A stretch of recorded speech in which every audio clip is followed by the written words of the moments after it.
Heilsa ykkur í Jesú nafni.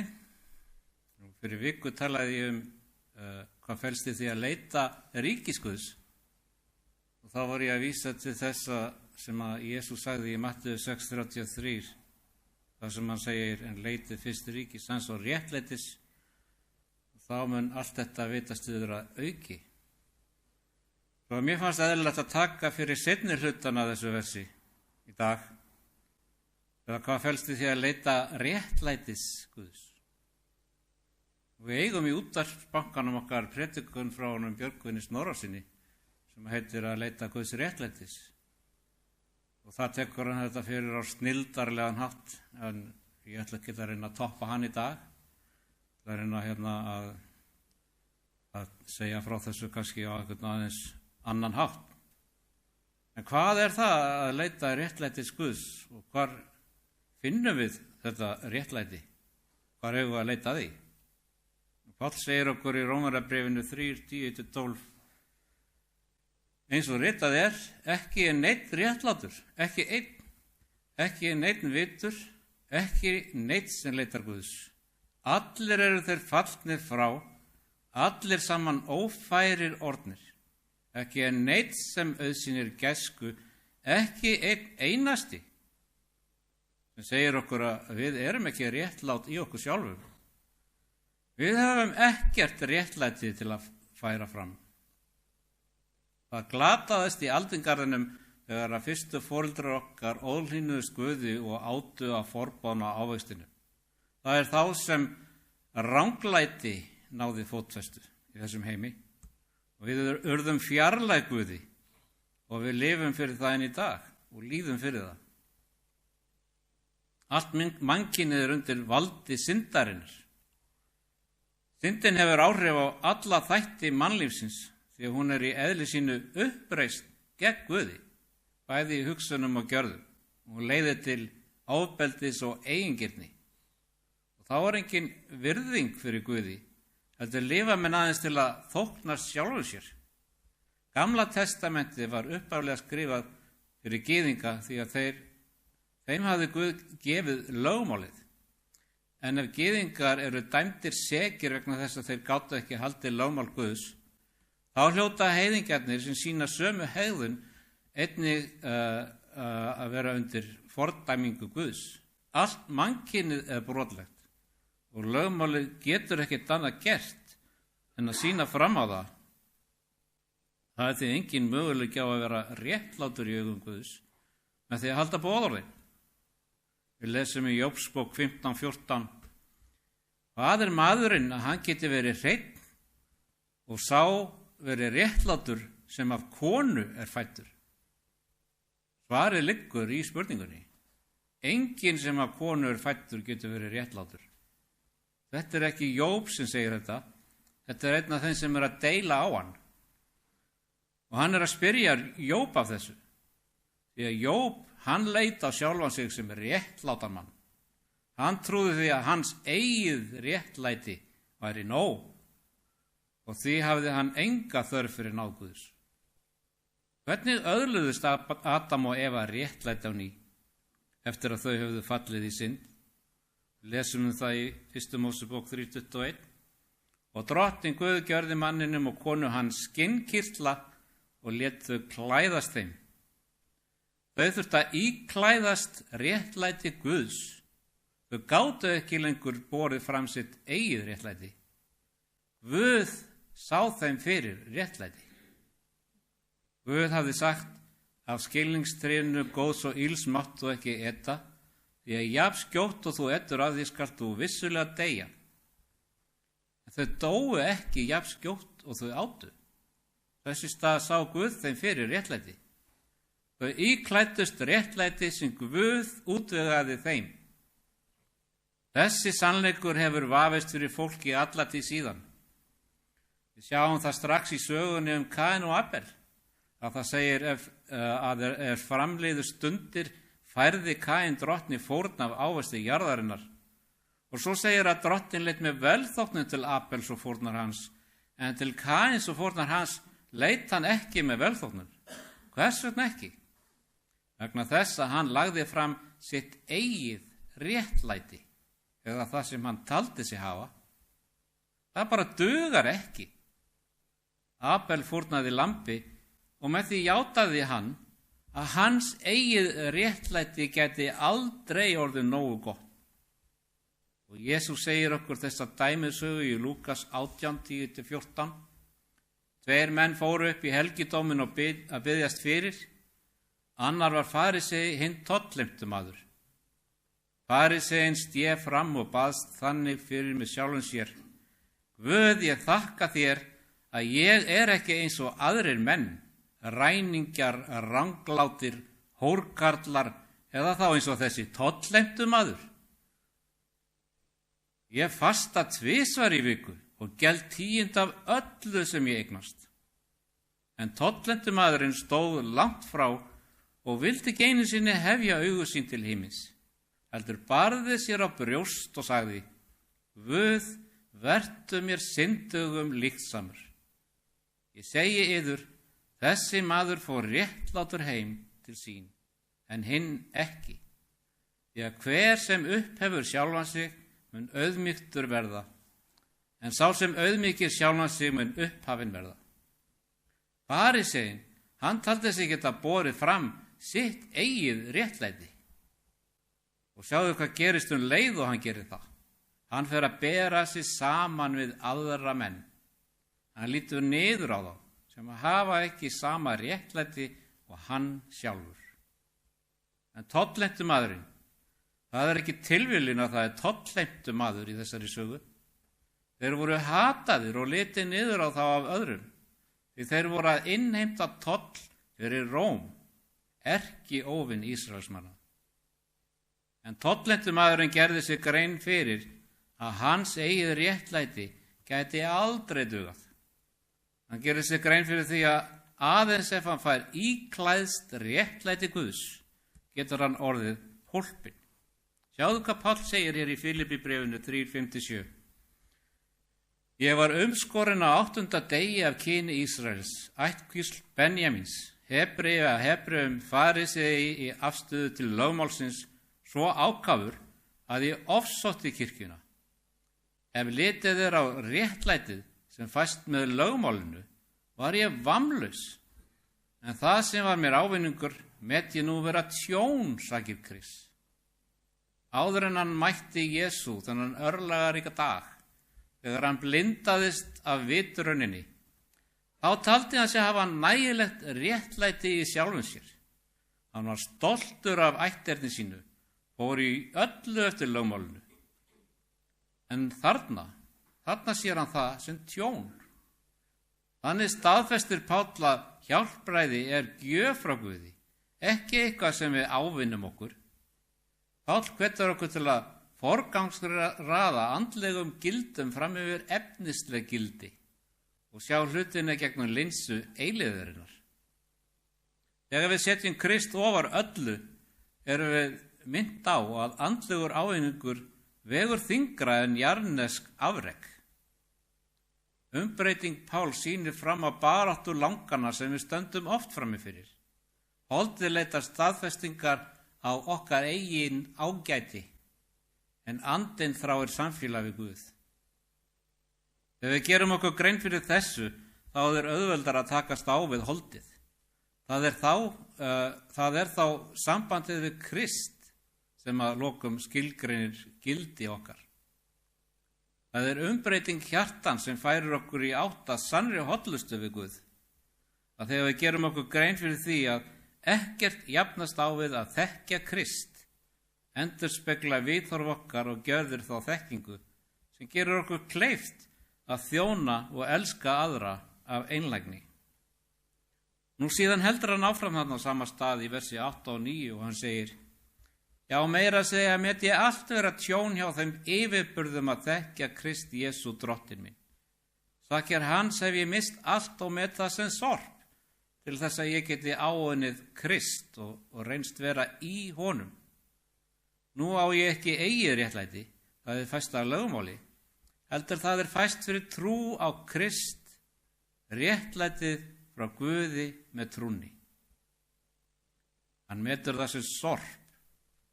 Hans eigið réttlæti er sorp, Lítur á það sem sorp til þess að hann geti reynst vera í Kristi. Nú lítur hann á það sem sinn eina ávinning, það að vera í Kristi. Eins og Adam var í skinnkirtlinum, þannig þurfum við að vera í Kristi. Hann færir okkur það réttlæti sem dugar. Það er réttlæti sem við þurfum að leitast eftir. Við heyrum oft talað réttlæti fyrir trú. En það er í raun ekki alveg rétt að tala réttlæti fyrir trú. Það er réttlæti Krists fyrir trú. Við íklæðumst Kristi fyrir trú. Ef við tölum réttlæti fyrir trú, þá er það eins og það að við höfum sjálf eitthvað til að bera. En það er aðeins þegar við erum í Kristi sem við höfum raunverulega eitthvað réttlæti. Það er réttlæti hans sem er okkar fyrir trú.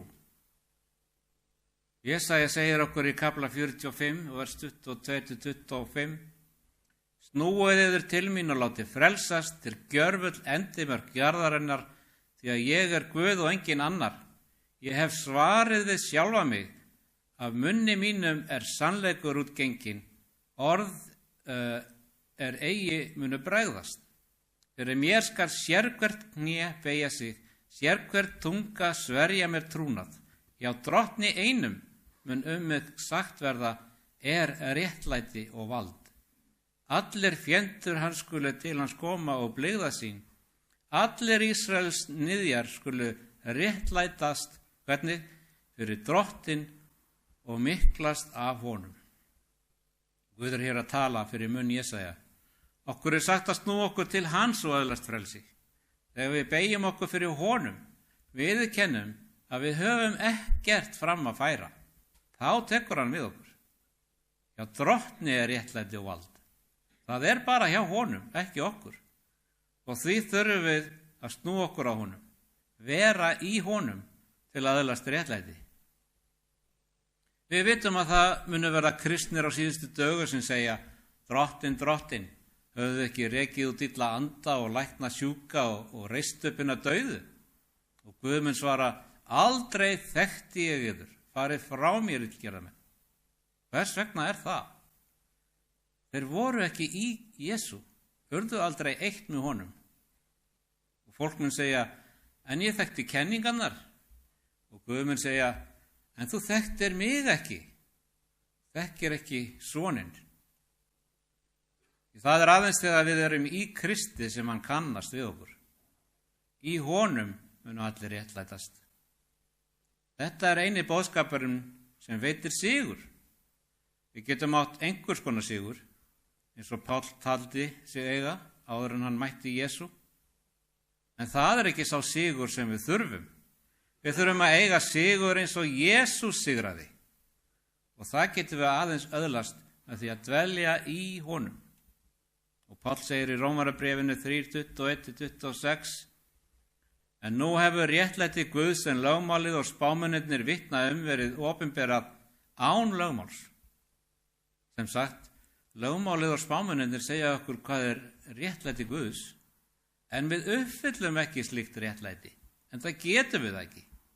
Jesús hins vegar uppfyllti það allt saman. Og þess vegna hefur Guð gefið okkur aðra leið, og hvað er það? Hann segir það þarna.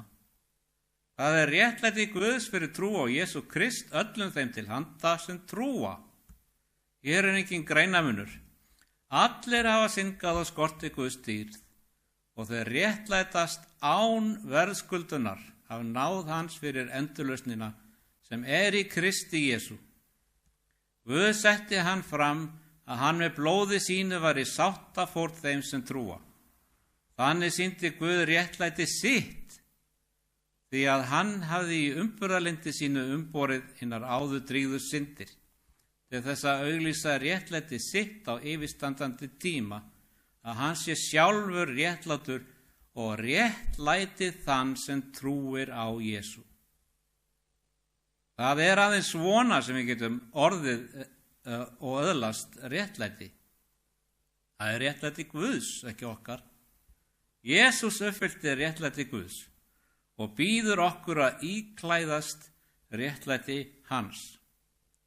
Ellen G. White segir í Counsels for the Church á blaðsíðu 47: Guð krefst þess að við játum syndir okkar og auðmýkjum hjörtu okkar fyrir honum, en á sama tíma ættum við að treysta honum sem blíðum föður sem mun ekki yfirgefa þá sem treysta honum. Margir okkar lifa eftir því sem við sjáum, en ekki í trú. Við trúum því sem sést, en kunnum ekki að meta hinn dýrmætur loforð sem okkur eru gefin í orði Guðs. Og samt getum við ekki vanvirt Guð meira, en með því að sýna að við vantreystum því sem hann segir og efast hvort Drottinn sé alvara með okkur eða hvort hann sé að blekkja okkur. Við getum ekki vanvirt Guð meira en það, en að vantreysta honum. Hugsið ykkur alla syndirnar sem við drífum. En að vantreysta honum er meira en allt það. Við verðum að hafa trú á réttlæti Krists, að við séum í honum, því að það er það sem okkur er sagt í orðinu. Við lesum í Títusarbréfi 3:4-7: En gæska Guðs frelsara vors birtist og elska hans til mannanna, þá frelsaði hann oss, ekki vegna réttlætisverkana sem vér höfum unnið, heldur samkvæmt miskunn sinni í þeirri laug, þar sem vér endurfæðumst og heilagur andi gjörir oss nýja. Hann úthelti anda sínum yfir oss ríkulega fyrir Jesú Krist, frelsara vorn, til þess að vér réttlættir fyrir náð hans yrðum í voninni erfingjar eilífs lífs. Það er í skírninni sem við endurfæðumst og endurnýjumst fyrir heilagan anda. Og þegar við gerum okkur grein fyrir þessu, að við frelsumst ekki fyrir réttlætisverk okkar, heldur fyrir miskunn hans og kærleika, þá getum við sýnt öðrum góðvild og náð. Þetta er auðmýkjandi skilaboð og minnir okkur á að veita þeim sem í kringum okkur sömu góðvild og náð, og við höfum sjálf tekið á móti. Við endurspeglum kærleikan og fyrirgefninguna sem Guð hefur sýnt okkur með því að sýna öðrum sama kærleika. Svo sjáum við líka í síðara Tímóteusarbréfi 1:7-10: Því að ekki gaf Guð oss anda hugleysis, heldur anda máttar og kærleiks og stillingar. Og hvað segir hann svo? Hann hefur frelsað oss, sem sagt ekki hann mun frelsa okkur. Hann hefur þegar frelsað okkur. Við erum þegar hólpin, ekki fyrir okkar réttlæti, heldur hans réttlæti. Og svo segir hann, og kallað heilagri köllun, ekki eftir verkum vorum, heldur eftir eigin ákvörðun og náð, sem oss var gefin fyrir Krist Jesú frá eilífum tímum. En hefur nú birst við komu frelsara vors Krist Jesú. Hann afmáði dauðan, en leiddi í ljós líf og óforgengileika með fagnaðarerindinu. Hvað kemur þá í veg fyrir að fólk frelsist og sé bjargað? Og það trúir ekki. Og að trúa er ekki bara eitthvað vitsmunalegt. Það að trúa hefur að gera með athafnir okkar, ekki aðeins vitsmunalegur skilningur á staðreind. Trú er það sem þú gerir. Jakob segir okkur það. Sýn mér þá trú þína án verkana og ég skal sýna þér trúna af verkum mínum. Ef þú trúir, statt upp og gakk, sagði hann manninum við laugina í Betseta. Pétur vildi ganga á vatninu með Jesú og Jesú bauð honum að koma. En svo fór hann að sökkva og þá sagði Jesús, þú trúlitli, hví efaðist þú? Hann fór að sökkva þegar hann hætti að trúa.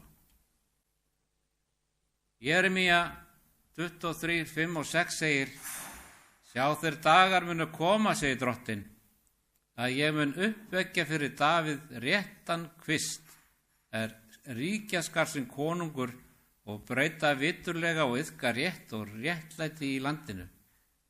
Á hans dögum mun Júda hólpin verða og Ísrael búa óhultur og þetta mun verða nafn hans, það er menn nefna hann með. Drottinn er vor réttlæti. Drottinn er vort réttlæti. Og síðan lesum við nákvæmlega sama texta 10 köflum aftar í bókinni. nema þar okkur sagt að við berum sama nafn.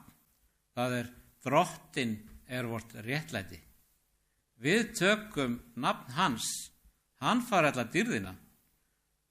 Ef við erum í Kristi þá berum við sama nafn, alveg eins og við erum í Adam við fæðingu og þurfum að lifa við synd. Þannig erum við í Kristi við endurfæðinguna. Og hvað þýðir það fyrir okkur? Það þýðir að allt sem glataðist í Adam endurheimtir kross Krists fullkomlega öllum sem taka við honum í trú. Hvað glataðist í Adam? Ódauðleiki, syndleysi eða réttlæti og guðlegur karakter. Allt sem glataðist í Adam. Kross Krists endurheimtir það allt fullkomlega fyrir trú á Krist. Biblían segir að Guð hafi gefið okkur eilíft líf og þetta líf í syni hans. Og við þurfum að trúa því. Taka við réttlæti frelsar okkar. Þannig að við getum borið hans réttlæti. Sjáðu hvað Páll segir í Rómarabréfinu 5. kapla. Ég ætla að lesa vers 12 og 17-19.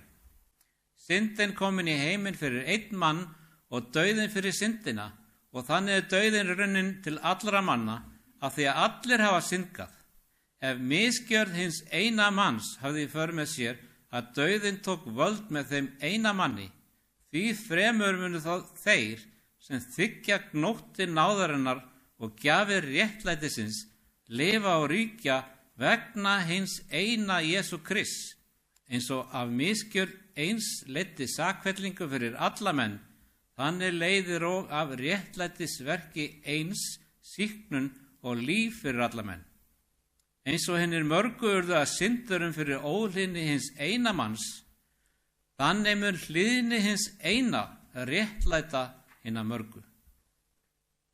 Vegna syndar Adams fæðist við öll með syndudæli. Við erfum tilhneigingu til syndar frá Adam. Það ekki bara að við fetum í fótspor Adams, heldur fæðist við inn í heim sem flekkaður af synd, sem mótar tilhneigingar okkar og gjörðir. Við sjáum þennan veruleika í lífi okkar og samfélaginu, þar sem jafnvel ung börn sína eigingirni og ranglæti. Syndin leiðir síðan til dauða, bæði andlegan og líkamlegan. Laun syndarinnar dauði. En dauðin ekki endurinn, en hann endurspeglar rofið samband okkar við Guð. Páll skrifar okkur samt ekki eftir, hann skilur okkur ekki eftir í vonleysi. Að skilja alvarleika syndarinnar undirbýr grunninn að endurlausna verki Krists. Þótt syndin hafi komið inn í heiminn fyrir tilstilli eins manns, þá kemur gjöf hjálparæðisins einnig fyrir tilstilli eins manns, Jesú Krist. Þessi fallegi sannleikur ætti að hvetja okkur því hann leggur áherslu á að við höfum frelsara sem sigrar synd og dauða. Og þegar við komum til Guðs fyrir tilstilli Krists, getum við upplifað fyrirgefningu og endurreisn og þannig bjarga því sem glataðist í Adam. Ellen G. White segir í bók sinni Gospel Workers á blaðsíðu 103, hugmyndin að réttlæti Krists sé eignað okkur ekki vegna veruleika okkar, heldur sem ókeypis gjöf frá Guði dýrmæt hugsun. Óvinur Guðs og mannsins vill ekki að þessi sannleikur sé skýrt framsettur, því hann veit að ef fólki tekur þessum sannleika að fullu, mun vald hans í lífi þeirra brotna. Þýðir það að við höldum bara áfram að lifa í synd vegna þess að við réttlætumst ekki fyrir eigin verleika? Nei, því við dóum syndinni þegar að Kristur dó. Og hvernig gerðum við það? Því við vorum í honum þegar hann dó. Og til að vera gjaldgengir í himnaríki verðum við að uppfylla kröfu lagana. Elska skalt þú drottinn Guð þinn af öllu hjarta þínu og allri sálu þinni og öllum huga þínu og elska náunga þinn eins og sjálfan þig. En hver getur sagst hafa gert það síðustu 2 daga? Hefurðu elskað Guð af öllu hjarta, sál, huga og náungan þinn eins og sjálfan þig? Enginn okkar hefur gert það. Á okkar besta degi eru allar dygðir vorar sem saurgað klæði. Hversu dýrmætt það þá að geta tekið við réttlæti Krists sem gjöf? Þetta fagnaðarerindið. Þetta eru gleðitíðindin. Réttlæti hans mitt. Ég tek við því í trú að þann sem þekkti ekki synd gjörði hana synd vor vegna til þess að við skildum verða réttlæti Guðs í honum. Þess vegna kallar Guð fólk sitt út úr Babýlon. Því að hann hefur sett okkur frjáls. Þetta boðskapurinn sem allir í Babýlon þurfa að heyra. Hvernig getum við sagt fólki að koma út úr Babýlon ef við segjum þeim ekki hvað Kristur hefur gert til að gera þau frjáls? Sjáðu hvað Jesaja segir okkur hér í kapla 52 og versi 1 og 2. Vakna þú, íklæð þig styrk þínum Síón, klæð þig skartklæðum þínum Jerúsalem, þú heilaga borg, því að engin óumskorin eða óhreinn skal framar inni þig ganga. Hrist af þér rykið, rís upp og sest í sæti þitt Jerúsalem. Losa þú af þér hálsfjötra þína, þú hertekna dóttir Síón. Hvaða ryk hann að tala um? Það rykið af okkar gamla manni. Við vorum grafin með honum í skírninni. Hrist af þér rykið og taktu fagnandi frelsinu í að taka við réttlæti Guðs. Losaðu af þér fjötrana. Og Pétur útskýrði þetta nánar þegar hann segir: þér viti að þér voru eigi leystir mér hverfulum hlutum, silfri eða gulli frá fánýtri hegðun yðar, ef þér höfðuð að erðum tekið frá feðrum yðar, heldur með blóði hins lítalausa og óflekkaða lambs, með dýrmætu blóði Krists. Þetta fagnaðarerindið. Við þurfum að láta það hljóma í Babýlon. Kom út úr henni og tak á móti gjöf Guðs.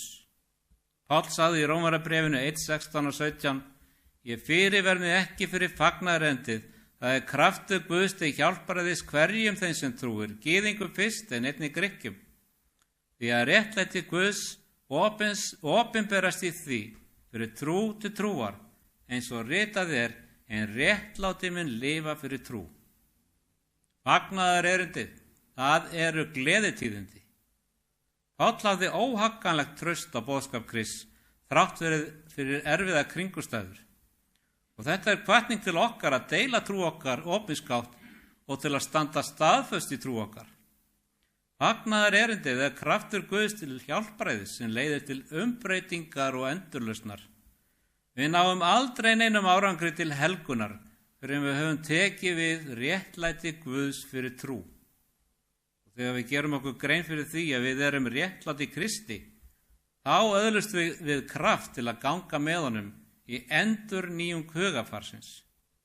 Við megum ekki vanmeta áhrif fagnaðarerindisins á þá sem trúa. Það vilji Guðs að ná til allra með boðskap sínum endurlausn. Kólussubréfið 3:2 og 3. Hugsaðu það sem hið efra en ekki það sem á jörðinni því að þér eru dánir og lífið fólki með Kristi í Guði. Þegar Kristur sem lífið opinberast, þá munu þér og ásamt honum opinberast í dýrð. Því við sækjumst aldrei eftir því sem hið efra nema hugur okkar dvelji þar. Hugur okkar þarf að dvelja þar, því að hvar sem fjársjóðu þinn þar mun á hjarta þitt vera. Því við tilherum ekki þessum heimi, heldur öðru og betri landi. Ríkisfang okkar á himnum og þar innan skamms tíma munum við eiga eilífa búsetu og því ættum við að leita eftir og meta himneskar hluti mikils og beina huga okkar þangað.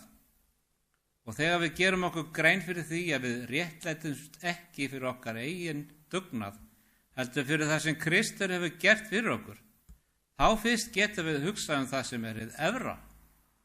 Því að Guð sem sagði ljós skal skína fram úr myrkri, hann lét það skína í hjörtu vor til þess að birtulegði af þekkinguna á til Guðs, eins og hún skín frá ásjónu í Jesú Krist.